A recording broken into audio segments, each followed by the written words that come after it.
হ্যাঁ আপা, কিছু দান করেন, 3 দিন ধরে কিছু খাই না। এই নেন ভাইয়া 100 টাকা। দাঁড়ান দাঁড়ান আপু, এটা একটু ধরেন। এ আল্লাহ, এই বোনটা আমারে 100 টাকা দান করছে। আল্লাহ ওরে আপনি কোটিপতি বানাই দিয়েন। আমিন। আল্লাহ একটা 20 তলা বিল্ডিং এর মালিক বানাই দিয়েন। আমিন। একটা ল্যাম্বরগিনি কেনার তৌফিক দান করেন। আমিন। একটা হ্যান্ডসাম লম্বা ফর্সা দিকে একটা জামাই দিয়েন।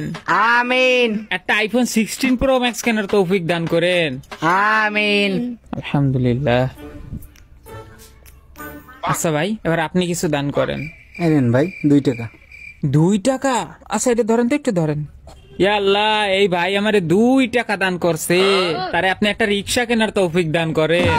আমিন একটা বাটন মোবাইল কেনার তৌফিক দান করেন আল্লাহ আপনি। আমিন একটা টিনের ঘর দান করেন আল্লাহ, যাতে কোনো মতে বাঁচতে পারে। আমিন আর একটা কালো কুচকুচে বউ দান করেন আল্লাহ। আমিন। দাদা, ওর জন্য এত বড় বড় দোয়া করলেন আর আমার জন্য একটু ছোট ছোট দোয়া করলেন, কারণ? শোন, যার যেমন টাকা তার তেমন দোয়া।